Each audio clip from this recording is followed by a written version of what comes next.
छावा भाग 72. शंभू.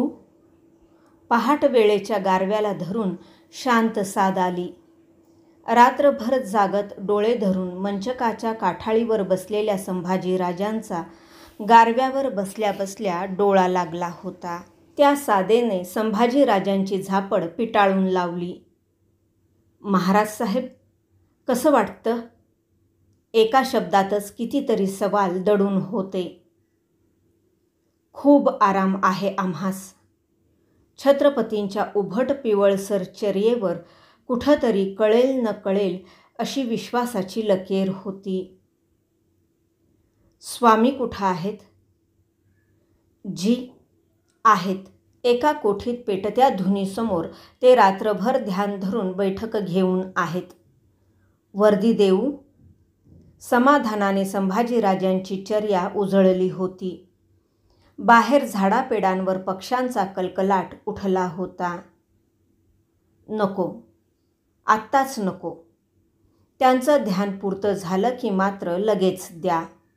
सांगा, आम्हाला चरणदर्शनाशिवाय चैन नाही. जी. संभाजीराजे हमामखान्याच्या रोखाने बाहेर पडले.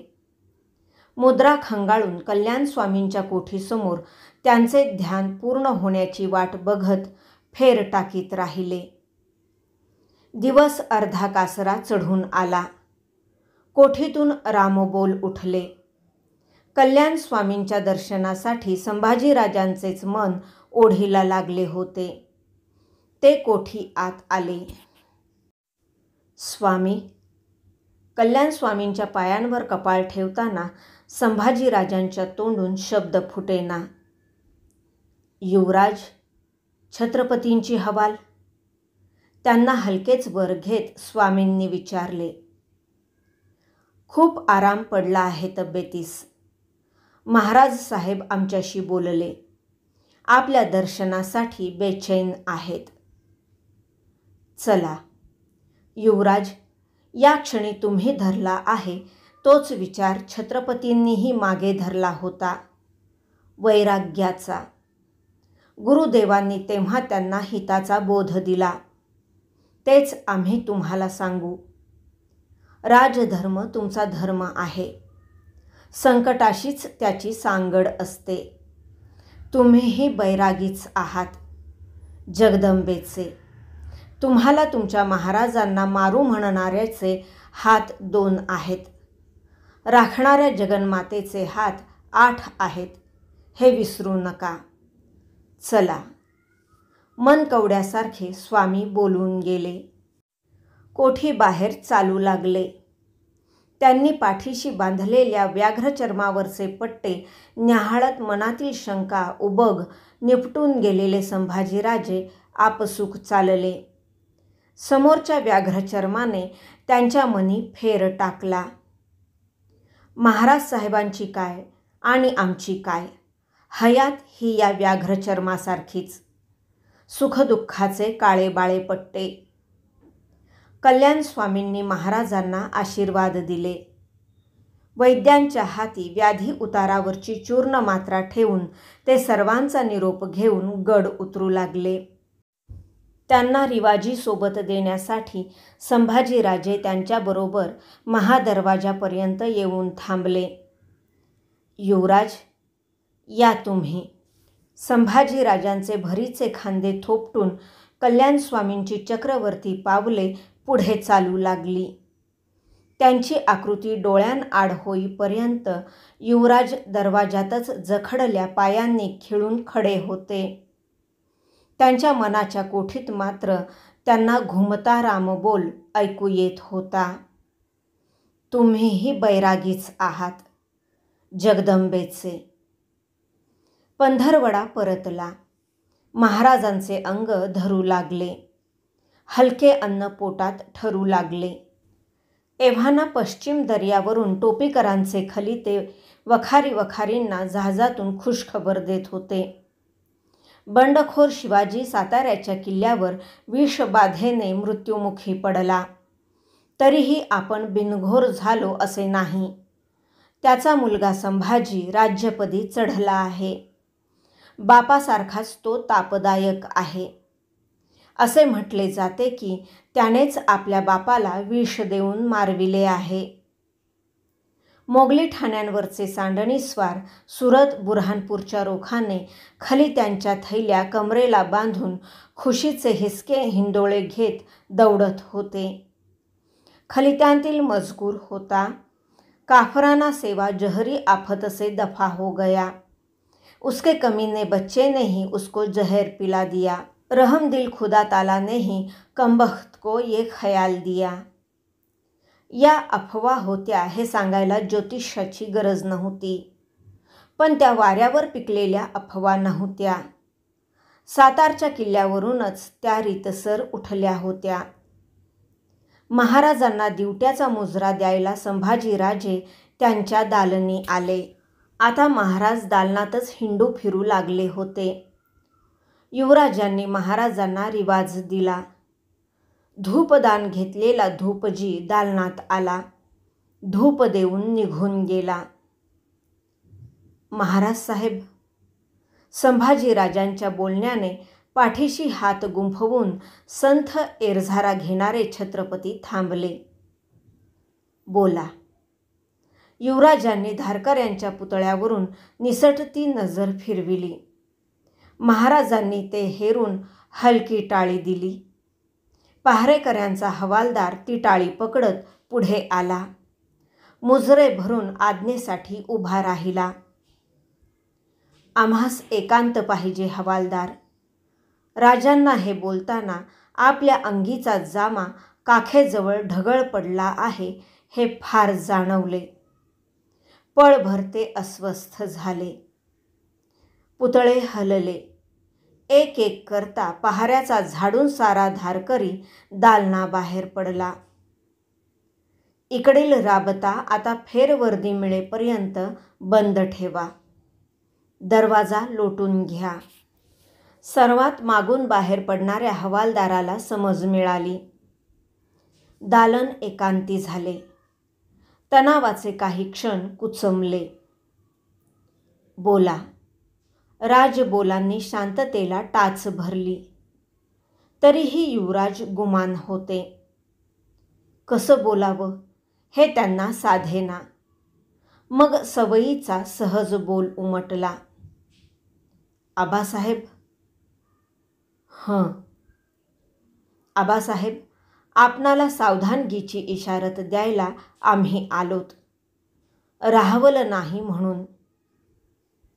कसली सावधानगी? छत्रपती शिवपिंडीसारखे शांत होते. आम्हास तुम्ही हवे आहात आबासाहेब. आपल्या जीविताची आम्हाला धास्त वाटते. व्याधी शंभू, व्याधी साधी नव्हती. आम्ही जाणतो. त्यामागची खलबतही आम्ही बरे समजून आहोत. दातांखाली फसली म्हणून जीभ तोडता येत नाही. म्हणूनच आम्ही कोंडमारा घेत सबूर आहोत. सावधानगी आम्हास तर घेतली पाहिजेच, पण आमच्याहून तुम्हाला ती अधिक घेणे आहे. संभाजीराजांचे डोळे राजांच्या डोळ्यातील बाहुल्यांशी केवढे तरी बोलून गेले. तुम्ही जाणता तुमच्याबद्दल काय बोललं जातं आहे ते? रुग्णाईतच, पण तो आवाज करडा होता. जी, काय बोललं जातं? छत्रपती काय सांगणार या अंदाजानेच संभाजीराजांच्या अंगी काटा सरकला. डोळे दाटून आले. आवाज बोंदरला. तुम्हीच आम्हाला अभक्ष प्रयोग करविला आहे. उतरत्या निशाणासारखे थंड बोल राजांच्या तोंडून आले. पाठोपाठ केवढा तरी लोंबकळता सुस्कारा सुटला. आबा. पाठीवर भिजवलेल्या आसुडाचा फटका फुटावा तसे संभाजीराजे कळवळले. मस्तकी मुंग्याच मुंग्या धरल्या. कानांच्या पाळ्यात, घशात, छातीवर उकळत्या शिशाच्या रसाचे पाट फिरले. पोतासारखा तो भवानीचा भुत्या अंगभर थरथरला. दुसऱ्याच क्षणी संभाजीराजांच्या हातांची मिठी महाराजांच्या पायांना पडली. उभे अंग गदगदून आले. तोंडी बुरनुसाचे बोते मारलेल्या तोफनळीसारखा घसा कोंडून पडला. आबा हा साधा शब्दही बाहेर सुटण्याच्या धडपडीत कोंडमरला. राज आसवे राजांच्या चक्रवर्ती पायांवर टपटपली. ते उमदे राजमन घुसमटून गेले. वरचे सोशिक आभाळ ओळंबले. खुद्द महाराज छत्रपतींचाच आवाज भरून आला. युवराजांच्या पाठीवरून कडेधारी हाताची थरथरती बोटे फिरविताना महाराजांनाही काय बोलावे ते सुचले नाही. एक सावळा आणि एक केतकी वर्णाचा चेहरा सरसरत सामोरा आल्याचा भास झाला. सईबाईंची आणि मासाहेबांची आठवण त्यांच्या रुग्णाईत शरीराला थरकवून गेली. मनाच्या तळघरात पडलेले जुन्या हत्याऱ्यासारखे बोल थडथडत वर आले. साक्षात रुद्र जन्मास आला आहे. गडकोटावर राहील, पण आप्तगणांकडूनच फसगत होण्याचा योग दिसतो या कुंडलीत. शंभू उठा, सबूर व्हा. युवराजांना थोपटत महाराजांनी वर घेतले. आम्हास नजर द्या.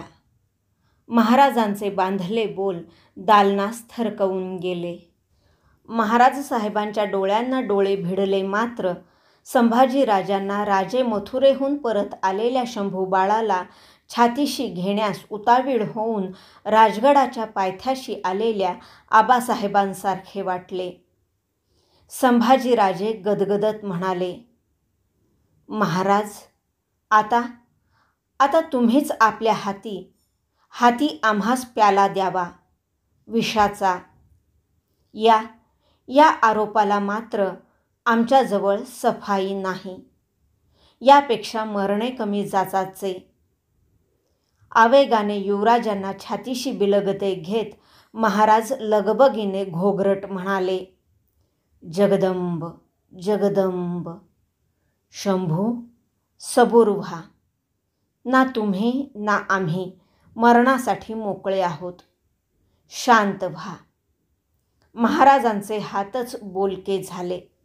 युवराजांना समजावणी देत नुसते थोपटत राहिले. नेताजींच्या बरोबर रजपुतांच्या गोटात करहे पठारावर ओलीस राहायला जाणारे लहानखुरेच पण निडर संभाजीराजे. आग्रा दरबाराबाहेर भावभऱ्या डोळ्यांनी बघत मोजड्या आणून समोर ठेवणारे संभाजीराजे. संन्यासी छाटी अंगी चढवून भस्माचे पट्टे कपाळी घेतलेले मथुरेत एकटेच मागे राहणारे संभाजीराजे. प्रतापगडी आईचा पोत मिटत्या डोळ्यांनी बेभान नाचविणारे संभाजीराजे. भरल्या दरबारी डोळ्यांना डोळे देत ताठ मानेने आम्हास आरोप साफ नामंजूर आहेत म्हणणारे संभाजीराजे. अशी युवराजांची अनेक रूपे छत्रपतींच्या मनी एकमागाने नुसती घोळत राहिली. तुम्हाला माहीत नाही आम्ही तुमच्यासाठी केवढी उमेद बाळगून आहोत. सबुरीला पडलेल्या संभाजीराजांच्या मस्तकीचे केशरी टोप न्याहाळत महाराज पुन्हा पायफेर टाकू लागले. त्यांच्या ओठी घोळणारे बोल तसेच तुटले. सईबाईंच्या आठवणीने पायफेर थांबला. तुमच्या मासाहेबांना आम्ही शब्द दिला आहे. आम्ही तुमचे आबा आहोत. पण आऊ होताना आमचे हात ठिटे पडत आहेत. आमच्या मासाहेब गेल्या नि तुमच्या पाठीचा जीवाभावाचा आधार गेला. म्हणूनच तुम्हाला खूप सावधानगीनं राहिलं पाहिजे. न कळणाऱ्या रितेपणाची शांतताच शांतता पसरली. तुमच्याविषयी कोणे प्रकारचा शक आमच्या मनी स्वप्नातही येणं शक्य नाही. तुमचा स्वभाव आम्ही जाणतो. म्हणूनच आज तुमचीच आम्हाला अधिक चिंता वाटते. युवराज माथ्यावरचं छप्परच दगा देत कोसळू लागलं तर तक्रार करावी ती कुणाबद्दल? सारं समजून असा, हुशार असा. जा निर्धोकपणं थाळा घ्या. घाबरू नका, आम्हास खूप आराम आहे. आईची आणि समर्थांची कृपा घेऊन आम्ही उदंड जगणार आहोत. या तुम्ही. छत्रपतींनी आपल्या राजअंशाचा खांदा हलकेच थोपटला. शांत भरल्या चित्ताने संभाजीराजे दालनाबाहेर पडले. विचारगत महाराज मंचकावर विसावले. दाट चिंतेची जाळी त्यांच्या चर्येवर चढली. चैन पडेना. पुन्हा उठून ते एका चौरंगावर ठेवलेल्या नेहमीच्या पूजेतील स्फटिक शिवलिंगाजवळ आले. त्याच्या दर्शनाबरोबर एका विचित्र धीराच्या विचाराने त्यांचे मन ताठर निर्धारी झाले. पोसाने झाकलेला छत्रपतींचा थाळा खांद्यावर घेऊन दुसऱ्या हाती पाण्याचा गडवा घेतलेला थाळीवाला आला. एका चौरंगावर थाळा ठेवून त्याने पोस हटविला. वाफांची मंद वळी उठली. थाळेवाल्याने प्रत्येक पदार्थ महाराजांना समक्ष चाखून दाखविला. पाण्याचा घोट घशा आड घेतला. काहीच न बोलता मुजरा देत तो मागे हटत दालनाबाहेर पडला. तस्त तांब्या घेऊन दुसरा एक खिदमतगार मागोमाग आत पेश आला. महाराजांनी तस्तात हात धुतले, पोसाला पुसले. चौरंगालगत मांडलेल्या चंदनी पाटावर एक पायाची घडी घालीत महाराज थाळ्याला बसले. तस्तवाला बाहेर पडला.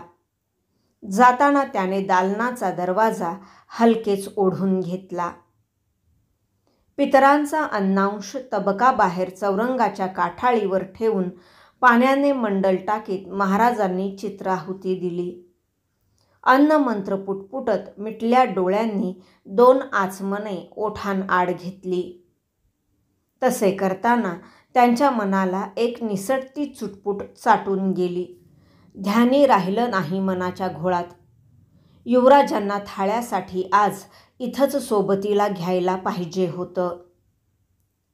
दालनाचा दरवाजा कुरकुरला म्हणून महाराजांनी तिकडे नजर दिली.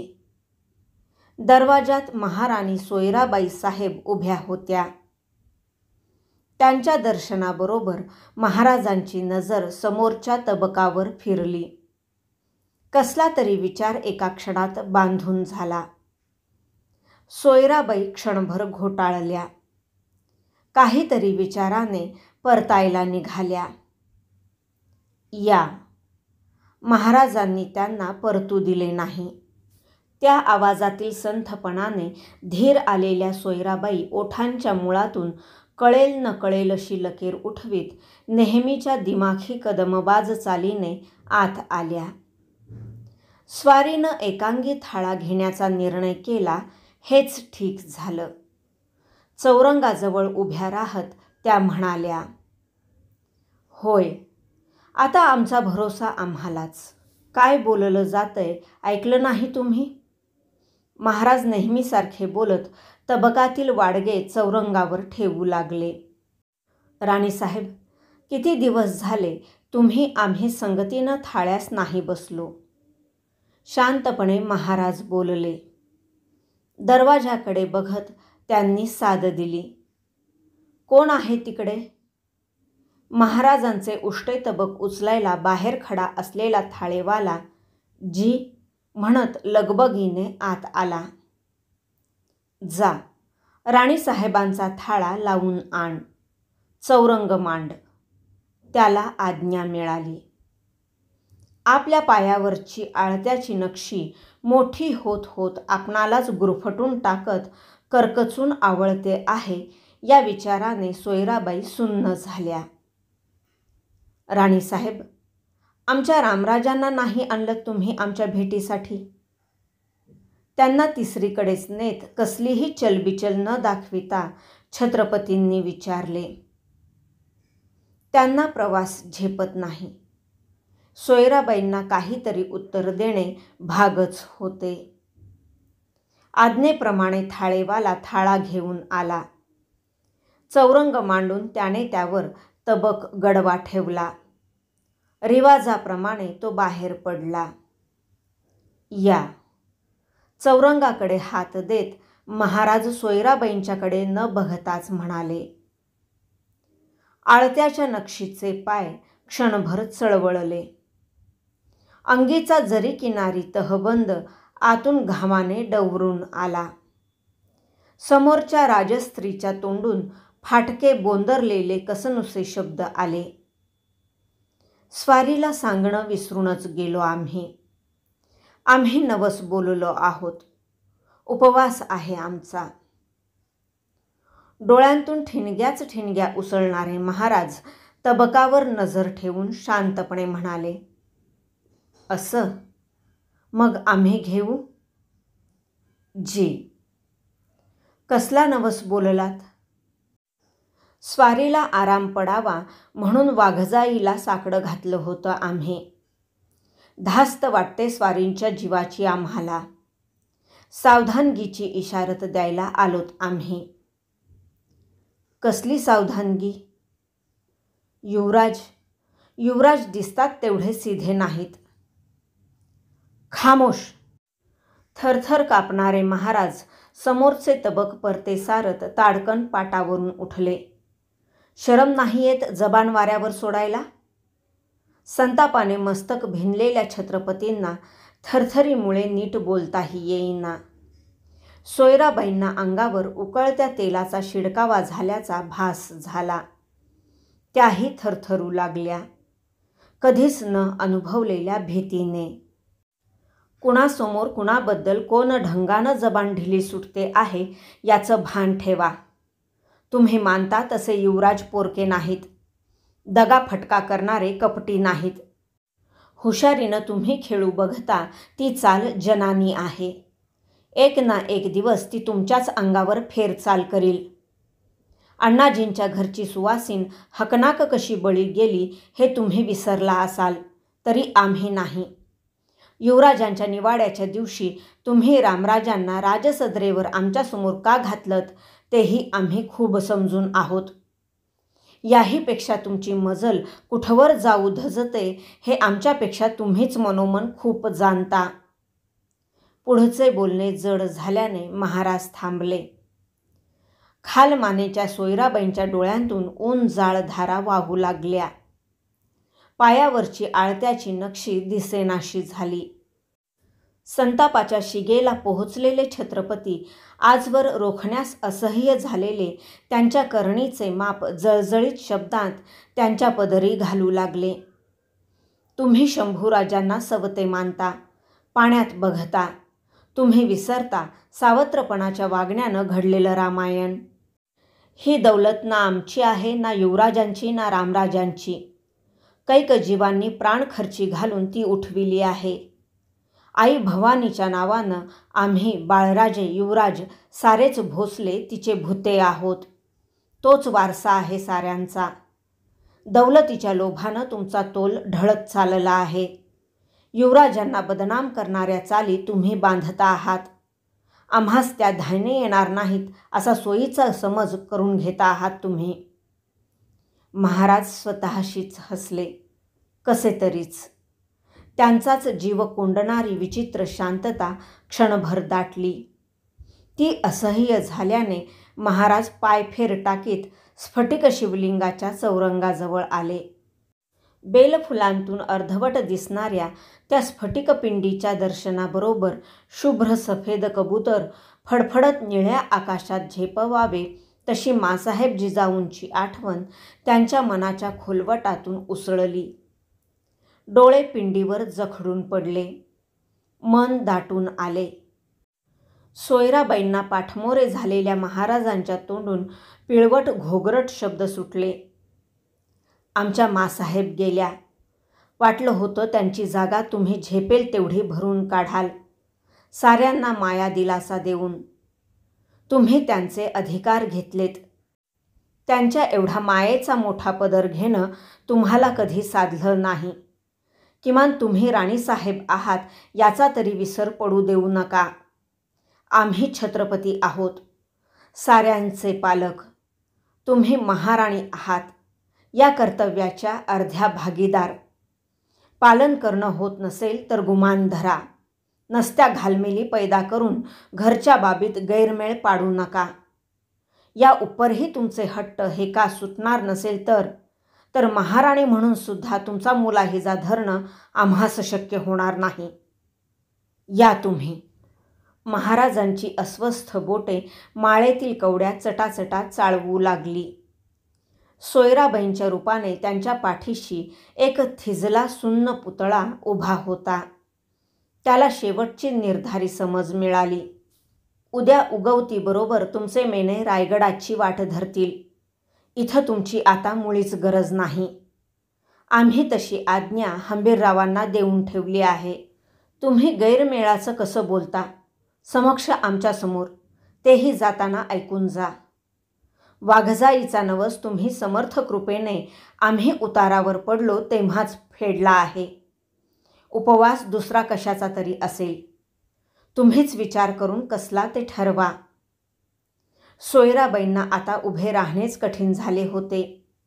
पिंढऱ्यात गोळे धरल्यासारखे त्यांना वाटू लागले. पदराच्या शेवाचा बोळा तोंडात दाबून त्या बाहेर जायला निघाल्या. त्यांच्या कांकणाच्या हालचालीबरोबर वळते झालेल्या छत्रपतींनी त्यांना थांबा अशी जरब देत दालनाच्या उंबरठ्यातच रोखून ठेवले.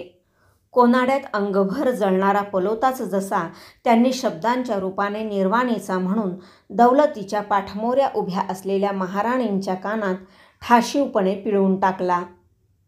नीट कान खोलून ऐका. युवराज संभाजीराजांनी दिलाच तर विषाचा पेला आम्ही भरल्या दरबाराच्या साक्षीनं मंत्रीगणांच्या समक्ष आनंदानं दरबारी महालात सिंहासनावर बसून सुद्धा घेऊ.